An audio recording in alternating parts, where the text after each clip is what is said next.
Alright guys, a quick one. Here, I'll detail how to add close friends on Instagram. So if you want to add few of your close friends to a list of your Instagram account, then here's a video for you.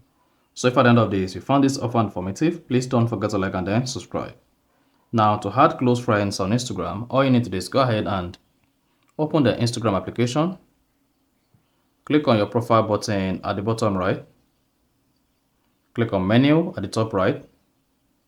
On the settings and activity page, scroll down. Just keep scrolling until you get to who can see your content. Then locate and click on close friends.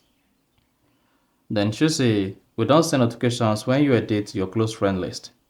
So go ahead and then select a list of close friends you have. If you couldn't find the list here, just use the search button and then search for your list of friends by searching for their Instagram handle. So just search for them here. And then when you have any suggestion, locate the name of the friends you want to add. And then once you are done, go ahead and click on the done button. Then choose the number of close friends you added on your Instagram, and then you are good. So that is basically how to add close friends on Instagram. So if you found this offer informative, please don't forget to like and then subscribe.